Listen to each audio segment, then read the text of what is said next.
கடும் வறட்சியால் பாதிக்கப்பட்ட பயிர்களுக்கும் உயிரிழந்த விவசாயிகளுக்கும் மத்திய மாநில அரசுகள் உடனடி நிவாரணம் வழங்க வேண்டும் என்று திருவாரூர் மாவட்ட விவசாயிகள் கோரிக்கை விடுத்துள்ளனர். மழையின்றி கருகிய பயிர்களை காணும் டெல்டா விவசாயிகள் தொடர்ந்து உயிரிழக்கும் நிலை காணப்படுகிறது. விவசாயிகளின் தொடர் கோரிக்கையை ஏற்று பாதிக்கப்பட்ட பயிர்களை கணக்கிட தமிழக அரசு உத்தரவிட்டுள்ளது. அரசின் இந்த முடிவு காலம் கடந்து எடுக்கப்பட்டிருந்தாலும் பாதிக்கப்பட்ட பயிர்களை முறையாக கணக்கிட்டு நிவாரணம் வழங்க வேண்டும் என்று விவசாயிகள் கோரிக்கை விடுத்துள்ளனர். மேலும் இறந்த விவசாயிகளுக்கு உரிய இழப்பீட்டுத் தொகையை வழங்கவும் விவசாயிகள் கோரிக்கை விடுத்துள்ளனர்.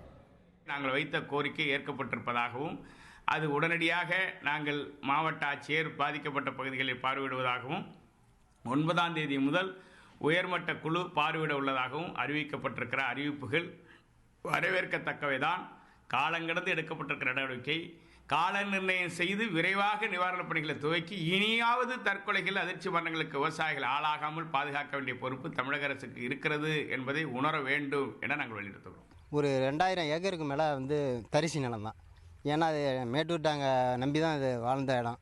இப்போதைக்கு இந்த இடம்லாம் தரிசானது காரணமே வறட்சி சம்மந்தப்பட்டது தான்.